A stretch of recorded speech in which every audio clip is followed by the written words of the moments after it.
And we're live. We're live, hooray. And we'll just let a few more people creep in. For sure. Sneaking in. Yeah. I have a feeling I'm going to go ahead out on a limb and make a bet that more people show up when you post first than when I post first. What do you think? So I hope that people will all subscribe to my Substack, but also just mark it on your calendars unless something crazy happens. And things that are crazy happen all the time. We're on for 11 a.m. On Mondays, LA time, 7 p.m. UK. 7 p.m. UK time. You got it. Okay, cool. We're rolling, I think. Hello, everyone, and welcome to a Paratrooper and a Yogi walk into a bar, the weekly chat about all kinds of things Middle East with me, Andrew Fox, and the excellent Shana Meyerson, host of the Yoga of War podcast that you can follow on YouTube, and you can follow her writing on Substack. And I just walked into the bar, and there he is, the military and tech genius himself. I didn't know about the tech part until this morning. Andrew Fox, co-host of the Brink Podcast, and Mr. Andrew Fox here on Substack and X. Mr. Andrew Fox, sounds like you got a bombshell for all of us this morning that even I don't know about it. Kick it off. Yeah, the bombshell is that we don't have the bar background this week. Why don't we have that, Shana? Because of the two of us who are the tech geniuses. The two of us. Okay. I was the tech genius who set up the bar, but you're the tech genius that realized that we forgot to implement it this week. So we forgot to implement it. No, I'm sorry. This was firmly on you. So anyone who misses the bar background, it's all Shana's fault. That's the point I'm making. Guys, two geniuses, one bar. There's room for both of us. Anyway, so I'm just going to talk very briefly about shenanigans in Gaza today with the UAE. So there was a really interesting report came out probably early this afternoon, UK time, which said the UAE have agreed to take over the Gaza Strip with IDF support. Which raised my eyebrows, frankly. I just didn't see that happening. Like the UAE governance of Gaza, like the International Security Force apparently fallen by the wayside. And then about an hour ago, the UAE pushed out a statement saying, absolutely not, it should be Palestinian governance for Palestinians. So they blew that idea out of the water. So somebody was obviously floating this to see what the reaction would be. And the reaction was a flat out no from the Emiratis. Now, I think that's interesting. And it might be not interesting at all. There might just be absolutely nothing in a storm in a teacup. But I thought it was interesting because what it suggests to me is what I suspected when I visited there about a month ago, which was that nobody has a clue what they're doing. That's the bottom line. Yeah, that was basically my takeaway from visiting down there, is that they're literally just making stuff up as they go along. So I went into the planning cell, which is where they're making the plans for the International Security Force, the ISF. Whereas the main headquarters is all multinationals, 27 different uniforms in there from different countries. In the ISF planning bit, it's all American, and they're all from SOCOM, Special Operations Command, over in Fort Bragg. And they basically admitted as much to me that they were just making contingency plans. They had no idea who was heading it up. They had no idea who the component countries would be on the ISF. They had no idea what the rules of engagement would be. They had no idea what the national caveats would be. No idea who would train them. No idea who would immediately evacuate them. If a casualty happened, no idea what, how and when they could open fire. No idea how the logistics were going to run. Literally they were just making up contingency plans depending on which way the wind blew. So that was pretty revealing. And if you go to my Substack article talking about the Gaza ceasefire, it's a 3-parter. The third part specifically actually deals with all those problems, and I was quite smug that I'd called it months in advance. But look, the Board of Peace is set up with such incredibly peaceful countries as Belarus, Qatar, Saudi Arabia, Nazi Germany. Oh, no, sorry, not Nazi Germany, but may as well have Nazi Germany there. Such is the level of peacefulness of this Board of Peace. And yeah, it's as much of a shambles as frankly everything else Trump does on the international stage, which probably brings us very nicely to Iran. Oh, wow. What a segue. Look at the segue. I have to interject here for a moment.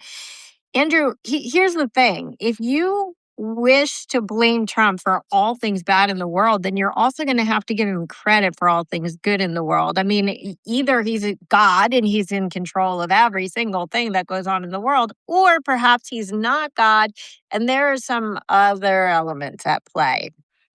No, he's not responsible for all the bad things, just the bad things that he's done. Okay. Okay. So, you don't want to stick with Gaza. I'd rather stick with Gaza because we're let's stick talking with about Gaza for a Gaza. bit. Yeah, Yeah. let's hear your take. Let's hear your take. Yeah. Especially, Then, I want to know what you think about the way things are going. yeah. So I want to start out with Rafah, because I find that particularly interesting. As most people probably know by now, after like a test run yesterday, the Rafah Crossing reopened for like a real test run today, meaning like the real thing. I mean, sort of. So after basically like 20 months, I think now, in as far as I'm concerned, way too soon. It reopened, but a deal is a deal with two parties in the deal, and at least one always keeps its word. Spoiler alert, it's Israel. Okay, Israel did agree to move on to phase 2 after every hostage was returned. I use the term returned lightly. And praise God Almighty, every hostage is home. Lucky for you, you don't have to hear me say the thing again this week. Okay. So, of course, Rangavili did not come home by the goodness of Hamas's tiny little stone cold, diabolical, whatever word you want to add to the list, hearts, but by the relentless hard work and dedication of the IDF to find his remains and bring him home for a proper burial. Yes. After this morbid task of exhuming 250 graves, the IDF finally recovered our last hero, and Hamas got the credit for it.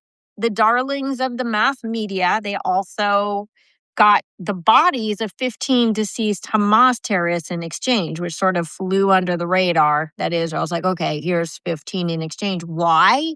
Because as previously mentioned, Israel keeps its side of the bargain, even when it's above and beyond its side of the bargain. Where was I? Oh, never mind. I'm sorry. Rafah You're talking about Crossing. the Rafah Crossing. Rafah Crossing. Oh my God, how weird for me to go off on a tangent. Okay, so now we have like 50 people and zero goods or aid that can cross from Egypt to Gaza. And from what I understand, 50 patients with up to 2 family members who can cross from Gaza back to Egypt. This is a new thing to add to the alphabet soup that I hadn't seen before. The EU Border Assistance Mission will first screen them. Well, in between Egypt and Israel, sorry. So going from Egypt, then we've got the EU Border Assistance Mission. And then Israel will have to scrutinize them and approve them. And for anyone who has seen particularly the Egyptian side of the border, this is sort of like first escaping like Alcatraz and then breaking into Fort Knox. I mean, this is going to be quite a process. Anyway, so this is the test run for the larger opening. I mean, it sort of confuses me where this is headed because Egypt, up until now, has refused to take any Gazans. Maybe they're all just pass-through people. But are they suddenly gonna like open the gates to them if this experiment works out after all this kicking and screaming? Like, do we have more like under the table deals that are going on, perhaps, than we can see on the surface? And also, it is going to be like a test of how the Gazans and the Hamas holes feel about leaving the strip. I want to remind people of item 6 of the deal, which said, I quote, once all hostages are returned, Hamas members who commit to peaceful coexistence And to decommission of their weapons will be given amnesty. Members of Hamas who wish to leave Gaza will be provided safe passage to receiving countries. So that part about like peaceful coexistence, you lost me there. Yeah, and it was never going to happen. And, there is also a point to say that sometimes painful compromise is needed, but very, very bitter pill to swallow, I suspect, on the Israeli side. Moving into the hypothetical space, if Israel were to start taking people, how could you make that happen? Well, I suppose the economic factor is what would make it most likely. Don't forget that of all the countries around the Gulf who've had a bit of an economic hit because of the war in Israel, like Egypt had it worse by a mile. Like the Israeli economy is fine; it's barely taken a dip, if not improved in some sectors. Obviously, tourism's a bit down, but the tech sector's But having a tech is grand old going time. crazy. Yeah, exactly. So Israel's pretty much okay coming out of this, whereas because of the closure of the Suez Canal, Egypt's been absolutely hammered on the GDP side of things. They've lost all that revenue of ships having to go around the Horn of Africa rather than cut straight through to the Med. So you could quite easily pay them a bit of money to change their minds slightly, I suspect. Obviously, Egypt's incredibly wary of Muslim Brotherhood affiliates. You might recall that Sisi overthrew the Muslim Brotherhood government in Cairo to take over, and he's done a pretty good job of purging the Muslim Brotherhood from certain elements. I think the security services still might be a bit infested, but otherwise, they've had a real focus on getting rid of those guys. And the last thing they want to do is import Hamas, which is a Muslim Brotherhood not really member. They don't work like a club, but they're certainly an affiliate, or they consider themselves to be Muslim Brotherhood, i.e., and when we say Muslim Brotherhood, I think to define our terms, we're talking about a group that sees Islam as a political system rather than just a religion. That's kind of the defining feature of the Muslim Brotherhood operation. We're not going to go into sufficient depth in the hour that we've got to talk about the Muslim Brotherhood. You don't think they're just a part of the Brotherhood of Man? Well, in one sense, of course they are. Aren't we all? Let's just hold hands and sing "Kumbaya" for the next 40 minutes. But yeah, they see that they see Islam as a political system, and they work from the bottom upwards. Like when they took over in Gaza, the number of mosques more than doubled in 10 years. And that's how they were radicalizing people, was through the mosques that they were building, and then having radical hate preachers preaching the ways of political Islam. So yeah, the Egyptians understandably wary, but they are bribable right now because they've taken a bit of a hit over the last 2 and a bit years. I'm going to argue that it's mosques plus schools. I mean, UNRWA has done a extraordinarily good job of indoctrinating the youth, even if the mosque are indoctrinating the elders. I mean, it's mosque plus everything. It's the whole concept is designed around taking over every element of life, and then eventually building your way up to the political space. So it's start at the grassroots, but every bit of the grassroots, and we see that in the UK with community centres and fake charities and all these kinds of things. Even sports clubs are vulnerable to this kind of thing, and it's about generating that real groundswell at the base. So yeah, very, very insidious. And the UK's new Islamophobia definition suggests that we should ban entryism as an Islamophobic term, but that's exactly what the Muslim Brotherhood do. And it's the Muslim Brotherhood, of course, who are pushing this definition of Islamophobia. Sure. It's part of the attempts to influence the political echelon. So we go. Yeah. In the time when so many people are threatening the Muslims around the world, I think that Islamophobia is what we really need to be focusing on. Don't get me started. So getting back a little bit to Hamas, I want to talk about this disarming element. And we could go on forever. I mean, just basically every point of the 20-point plan after the release of the hostages, which again, I can't personally understate this miracle. But now that we're moving into phase 2, I mean, it really is. Today's Groundhog Day, and we've moved into phase 2 like a few times in this conflict, not this phase 2, but of previous phase 2s, which always involves just talking about things, right? And then things breaking down. So I want to talk about disarmament because for anyone who follows like the news feeds, it's like every day it's like, oh, Hamas is going to disarm this way. And then like you go down like 3 lines and it's like, Hamas insists that they will not disarm no matter what. And then you go down and they're like, but they'll do it this way. And then they're like, there's no effing way that we're letting go of our arms. When it comes to disarmament, even though it was very clearly stated in the very vague 20-point plan, Hamas is all like, disarmament? Like what disarmament? Whoever said anything about disarmament, it's so weird trying to negotiate with these people who either have vast amnesia or perhaps they're not good faith actors. Anyway, meanwhile, so we've got it's like talking to Americans after a school shooting. It's not the guns. Okay, as soon as a sentence starts with talking to Americans, I have to step back as an American. But yeah. That's a total load of BS. Hamas are just enforcing their Second Amendment rights. That's right. If they have a constitution, that will be like the only amendment. Everyone gets a gun, and it's got to be like an AK-47 or more deadly. Make sure it's automatic or at least semi-automatic.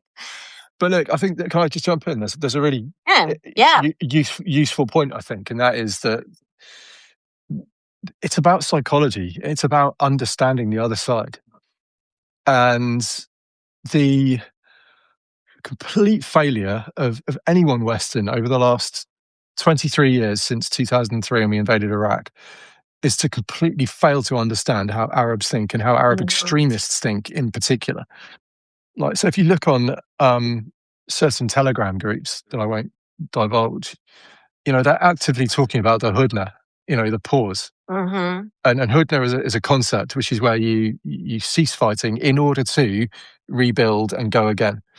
And they don't think they're not thinking in phases of ceasefire plans. They're thinking in 10, 20 years, 30 years. It doesn't matter how long. It doesn't matter how long it takes. And so what we'll see in Gaza is them playing nicely to an extent, just long enough to keep the Hudna going. They'll do just enough to keep the ceasefire in place.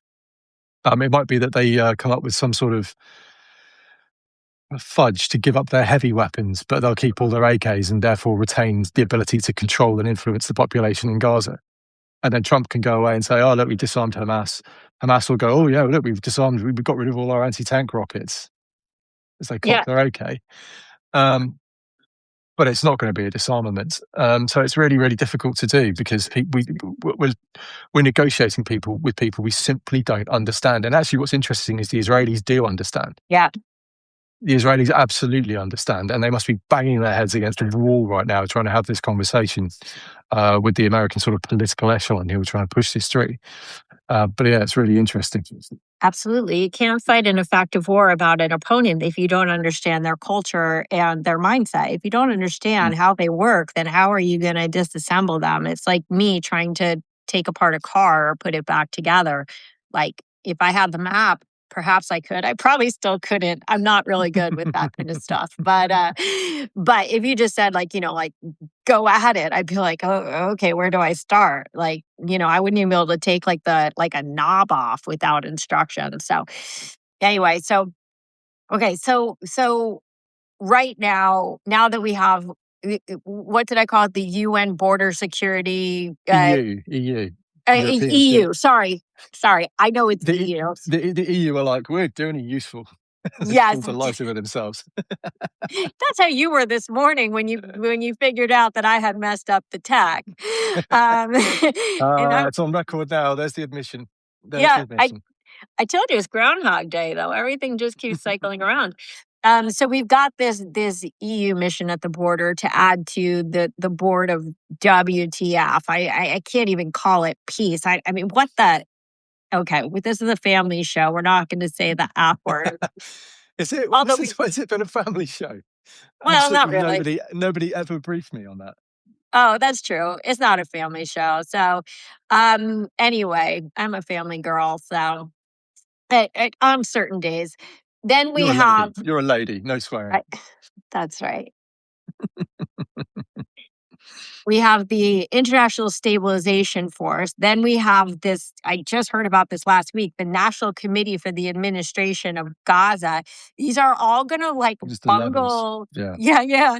They're all going to like bungle around like this mirror of Gaza, paving the streets with what? With peace and in gold, I guess. I'm Literally. hoping that someone, because I've seen many people try, someone can please draw me the org chart of this like alphabet soup that I doubt anyone even swimming in it. So we've got the, what would you call it? The EUBS, Border Services. We got the BOP, the ISF, the NCAG, and whoever's swimming around in this, I'm going to bet a lot that even none of them would be able to draw out this org chart. Nobody knows what the heck is going on. Okay, this is how you know it's run by Americans, because the US Army is the most insane. Like, I thought the British Army was bad for like 3 lesser initialisms and acronyms until I worked with the Americans. I remember being in Latvia and we're patrolling along, and it came over the radio. They were like, 30 Alpha, when you cross the LDA, let us know. I was like, the what? And they were like, yeah, when you cross the linear danger area. I was like, oh. The what? And they were like, yeah, when you cross the road. When you cross the road, let us know. I was like, just say road.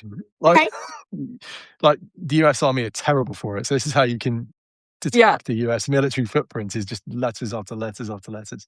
Oh my God, I have to go totally off topic for 1 second. Yeah. And when I say totally, I mean way more off topic than I've ever got, even worse than baby goats. Do you watch White Lotus? I have no idea what you're talking about. Oh my God, it's the best show. I'm so obsessed with it. I just start. But last night there's a guy and he's like, yeah, I work for the BLM. And this woman is like so impressed. She's like, wow, you've dedicated your life to BLM, which in America is Black Lives Matter. She's like, and she thinks he's this great social justice warrior. It turns out he works for the Bureau of Land Management in Oregon. So when you're going through all these letters, I just thought that was funny because we love social justice warriors on this show. So anyway, okay. So getting back to the concept of disarmament. So from everything that I hear, and I think everything I've heard from you, I haven't heard anybody say anything other that the only one who's going to be able to disarm Hamas ultimately is the IDF, is Israel. But I love this new idea, especially coming from LA, right near, not particularly near, but gangland territory. All of LA has like our gangland territories, even here in Brooklyn. Shana Meyerson, straight out of Compton. That's right. That's right. It's not Brentwood. It's the Brent Hood. But we're all very aware, at least, of what goes on with gangs in LA. And so now people are talking about this an arms buyback, which I think that if you're like a 12-year-old who's rethinking joining the Crips, like, may make a lot of sense. But I'm not sure that Hamas is going to go like skipping to the authorities, handing over like their AK-47s and RPGs, like trick-or-treaters, like looking for, I don't know, like international Halloween candy. I mean, here's the thing. After we buy back all their weapons, what? You don't think that's going to happen? No, I was just enjoying the LA gangs Hamas analogy, and in my head I was imagining just a bunch of rap groups coming out of Gaza.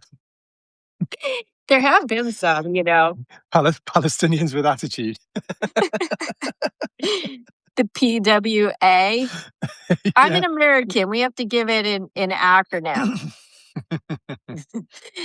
So anyway, so we have this buyback program, just absolutely brilliant. So what we'll do is we will give them more money for the AK-47s and RPGs that they're in this imaginary world that they're going to give back to us, so that they can buy them back later or better, or they could just get these guns or whatever you call them. Do you call them guns? I call them guns. Guns and things for free. Bang sticks. Bang sticks. For free from all. Big sticks. Got it. When you sit like this, you really do look like Dr. Evil. Can you do a little bit of this while I talk? Scheming. So $1 million. yeah, well, speaking of $1 million, I mean, so they've got $500 million just from the aid that they have hijacked. We've talked about this many times, and then extorted their own civilians out of every shekel that they own. You think that they're going to be incentivized for like some bang stick? Sorry, I had to do a quick recall. Buyback program? Yeah, it's crazy. And then like it just goes back to my earlier point. This is really, really tricky and nobody knows what to do because they've got an end state they want to work towards, but absolutely no idea how to get there. So I suspect this saga is going to drag and drag and drag. And we'll see some very token achievements lauded as peace in our time on that journey. All very Chamberlain-esque. Okay, let's get into I'm still giggling at the Palestinian rap gangs, but you know, it's all good. Maybe we need to come up with a good rap tune for next week. I can do that. I know you love singing with me, so yeah, we'll do Islands in the Stream as a duet. Absolutely, as a rap song. Okay, why not? Islands in the terrorist stream. In the stream of terrorist. What? Stop. It's not working. Okay, it isn't. I'm not fast on my feet anymore. So that's Azza put to bed. There were other things that you wanted to talk about tonight. Yeah, let's talk about Iran. We can't not talk about Iran. You just wrote a great article about it this morning. I have some disagreements, as I always do, but that's because of my military expertise. It's vast. Go ahead. Get it started. Yeah, so the article this morning was just basically Trump's backed himself into a corner. The headline here is he said, keep protesting, take control of your institutions, help is coming. Iranians took him at his word. Now pick your number, 40,000 dead, 30,000 dead. It's not, nothing's confirmed, but these numbers are getting thrown around. It's a lot of dead people that are dead, expecting help to be there, and help never came. So now we're at a point where the protests are mainly put down. The whole country's on lockdown. People can't even go outside without getting shot. So the question is now, like, what are you bombing for? What do you want to do? Do you want to remove the regime completely? Do you want to punish them? And if so, what's the point? Like, why expend the missiles just to give them a smack on the bottom? Do you want to take out the Ayatollah? In which case, cool. But what comes next? Is it going to be the Venezuela model, where you have somebody you can deal with, and if they don't play nicely, then you take them out too, until the next person comes along who will play nicely? Much, much harder in Iran than Venezuela, because these are not rational people. These are, again, religious extremists. It comes back to it. Understand the psychology. They're happy to be martyrs. This is not a problem for them. So we've got a bunch of options here, and none of them are really any good unless they go for the full regime change, day after day of airstrike, hitting absolutely everything, wave after wave of bombing raids.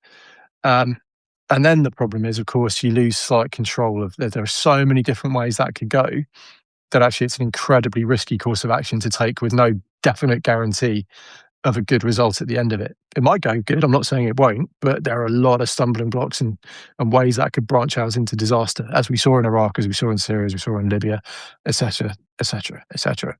So Trump's really blown it, is my view. Like, even if he goes in now and does regime change, there's still 40,000 dead people who probably wouldn't be dead if he hadn't said, keep going, I'm coming to help you. So it's a betrayal of the Iranian people. Whatever he does next is going to be a bad move. It's just a cluster, would be my take. Okay. I'm going to argue that the fact that you have so many questions, that there are so many complexities, is the very reason why we are still mobilizing assets and an attack hasn't happened yet. I'm going to argue that not everything happens on the timeline that you or I or the world would like, or the Iranian people would like it to happen. But they decided that they were going to revolt on their timeline. Then U.S. had to react. In my opinion, I think it makes a lot more sense to make sure that we have our defensive and offensive A game in place before making an attack that might turn out to be a failure if we rush into it. Now, I understand your concern, as is most, that there was this famous tweet and we're on the way, and Iran, the Iranians went into the street and got massacred. I understand that, but at the same time, if we make missteps, and particularly massive missteps, or alternatively, we don't take a big enough step, then as you say, nothing's going to be accomplished. There are a lot of downstream effects that I think we need to take into account, not the least of which is Israel. We know that whatever happens, whether Israel has anything to do with it or not, Iran is going to do everything they can to blow Israel off the map. And we have to be careful what we wish for. Are we going to sacrifice Israel in order to step in for the Iranian people? Or is there a way to strategize? I mean, look how the American and Israeli leadership are going back and forth, like literally between Israel and America on a basically daily basis right now, having high-level meetings nonstop. Obviously, they are in the planning stages of something. I can't in a million years assume that nothing's going to happen. I think about my grandpa, who was a very proud World War II veteran. And the thing that he told me my whole life, and I say this all the time in my yoga videos too, was he always said to me, Shana, slow and easy wins the race. And I do want to see the Iranian people saved, but not at the expense of the Israelis. This is going to take a lot of strategic planning. I do believe that we will go in full force. We had these weird explosions this weekend, targeting God knows who, the naval commanders, I don't know what went on this weekend. There were a number of them. But once both America and Israel, and I could also argue all our allies are confident that both our offensive and defensive capabilities are in place and maximized. That's going to be the only time to go in. And I'll tell you this also, and I agree with you on this thing. As far as the lose-lose is concerned, I mean, Trump has really, really he painted himself into a corner to the point where, if he doesn't attack at this point, with the military resources, the financial resources, the diplomatic resources, all the resources that he's put out there, he is going to lose so much face that eventually his presidential portrait will be just an orange, and it'll be right there next to the auto pen. Yeah, no, I don't disagree with anything you said. I just don't make the promise. Don't urge people out onto the street if you're not ready. That's my point. Don't say keep going, take over, I'm coming, and then not come. I think don't say anything. He wasn't in a position to deliver his promise, is the point. So you can't underestimate the power of being the world's most powerful man. When you say keep going, I'm coming to help you, people will go, sweet, just stay on the street another day and Donald Trump's coming to help us. And he didn't. And that's the point. And yes, I know it takes ages to set a military mission up. That's not shock news to me. But if you're not ready to go, don't make any promises that get people killed. It's it's like Sarah just said, it's the expectations that's the problem here. I've got no issue with them taking 6 weeks to get ready for a full-scale invasion and going for it. Correct answer. Wrong answer, keep going, help is coming. That's the disgrace of this whole affair. There are dead Iranians because Donald Trump sent a tweet. It's the bottom line. Okay. First of all, I'm going to say that help is coming. So that was not a lie. Second of all, he didn't No, it is a lie. Help isn't coming. It's too late for help. Something completely aside from help is coming.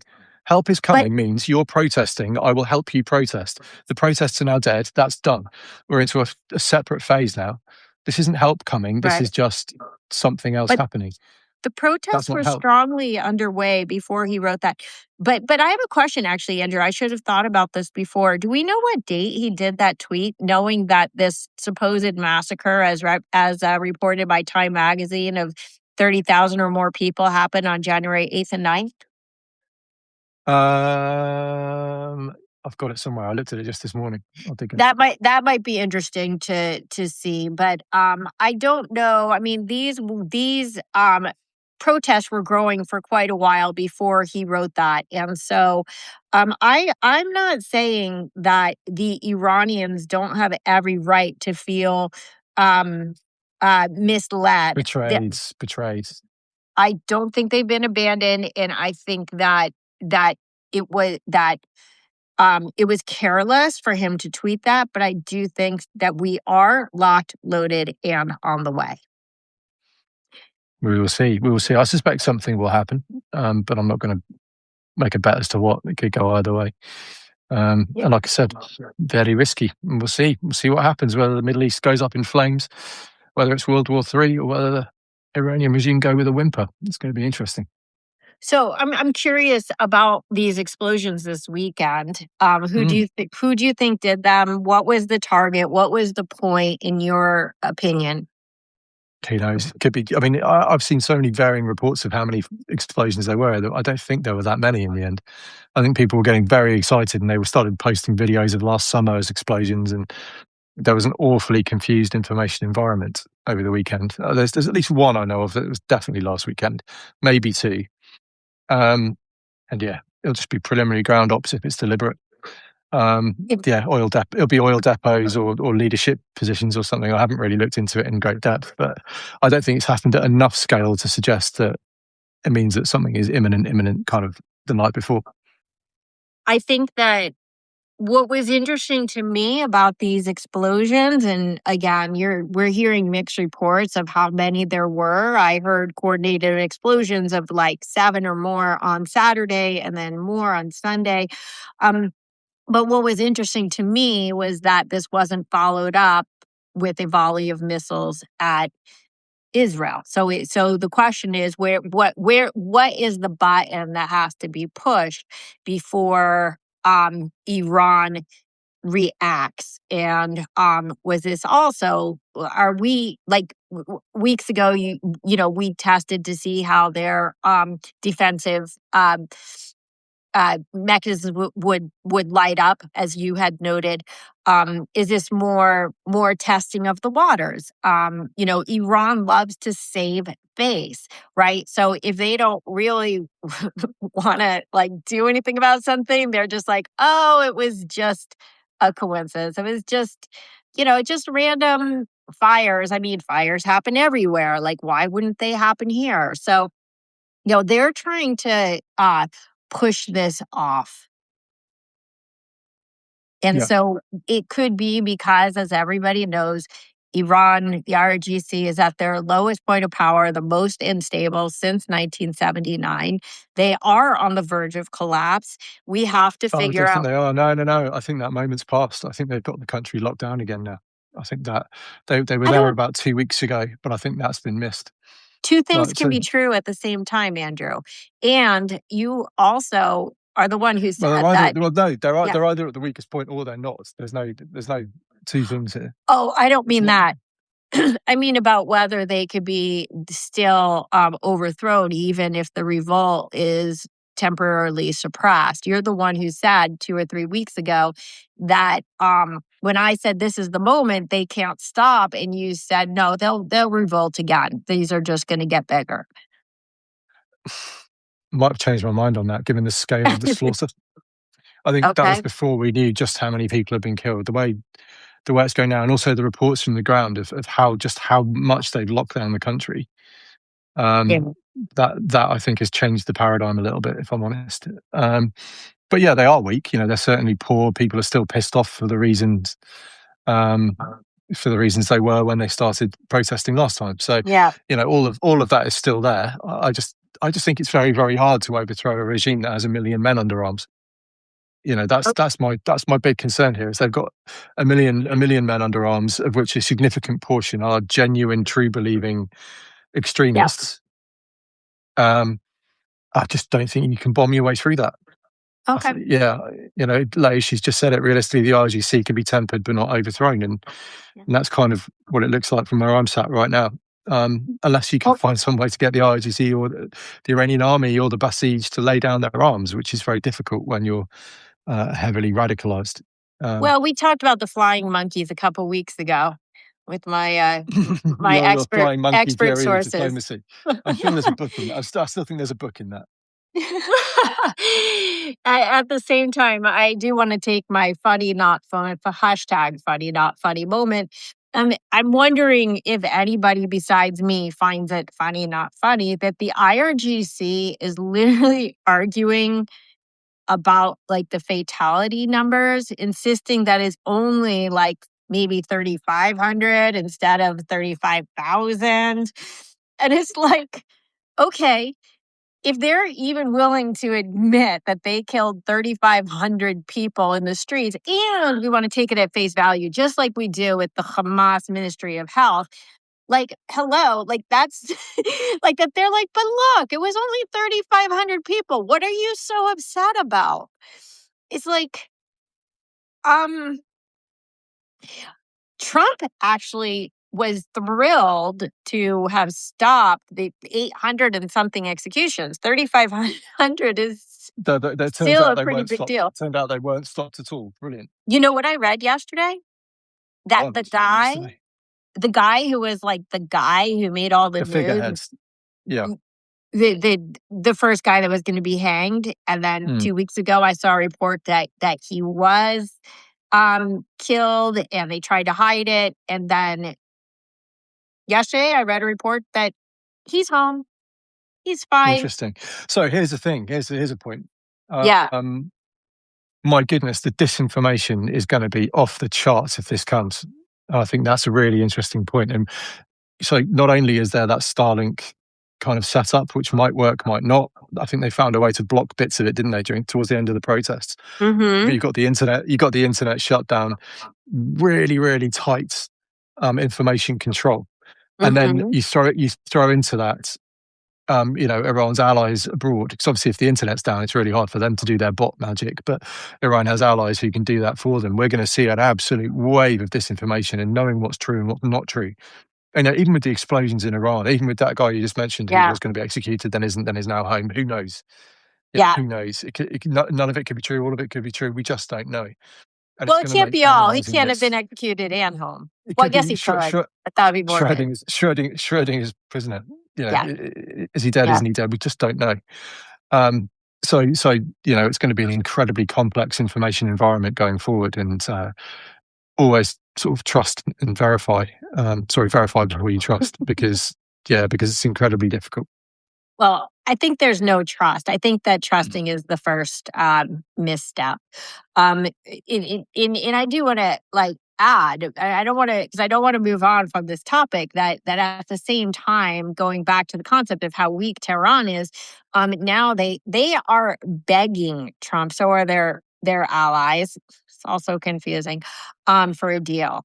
And the irony being, as always, going back to the lack of good faith or any faith at all, the IRGC isn't really willing to make any actual concessions, but they really want a deal on something. And they're just stalling for time, aren't they? Of course they are. It's as simple as that. But Trump also needs to stall for time as things. If you watch the mobilization, it's continuing. More and more is coming in. So I think that right now, don't play a player. Trump is a player, and so he's proven time and time again. Excuse me, that he could play these games. That he always acts like, oh, no, we're totally on board with this. I remember that when Operation Midnight Hammer started, or even if you just want to talk about the start of the 12-Day War, Trump was in negotiations, and the whole world was like, oh my God, is he going to make a bad deal? Is he going to make a bad deal? As it unfolded. So there's a lot of disinformation, and I find it very clever. I don't think he's a stupid guy. And I think that Iran played Obama really well. I don't think he's going to have that success with Trump. I think they'll have that success with Witkoff and Kushner. But the question is, who has more influence on Trump? Is it Rubio and Huckabee, or is it Witkoff and Kushner? I think they've both been probably bought out by Qatar. I mean, they've gotten a little bit ridiculous. And apparently they're going to meet with Bibi again tomorrow. So, this is a nonstop back and forth. But I also love how Iran's like, we never wanted nuclear weapons. We never wanted the nuclear weapons that we threaten to wipe Israel off the map with every single day of our existence and have a clock in our main square about when it's going to happen. When did we ever say we wanted the nuclear weapons that we are rebuilding under your noses as it goes on, and threaten that we will also hit America someday? I don't know where you got the idea that we, the peacemakers, want nuclear weapons. Like, what? Good. That was a very, very, very long bit. Right, so I'm going to have to draw stumps there. I'm absolutely knackered. I've been doing nothing. I had to do a 3-hour interview of non-stop talking today, and I am absolutely crackers. It's for a documentary, which I can't tell you about because I've got an NDA, but it was for a documentary, and it's very cool, and you'll like it a lot. It's a topic that, let's just say it's a topic that's dear to your heart. Wow, okay. Well, I can't wait to see it. Yeah, I'm sure that doesn't breach my NDA, but you can guess what it is. Cool. Right, well, thank you everyone for watching. We'll be back next week, same time, same place, and with the correct background. If you're watching on YouTube and all those other apps, please do like, subscribe, all that good stuff. Leave a comment so we can hear what you think. Yeah. Thank you to everyone who always drops in the comments. It's always fun reading them as we're going through. And yeah, if you're listening, give us 5 stars, and don't forget to go and subscribe to Shana's Substack. Yeah. And if I can add, I mean, so many great comments coming in during the show. I do want to say it's hard to talk, focus, and read the comments at the same time. But we are both, to the extent that we can, keeping our eyes on it. But can I ask a favor? Can you take your thoughts on the show and plop them in the comments after we post, so that it will help our show to be seen further? And maybe even if you watch it on Substack, take a moment to subscribe on our YouTube.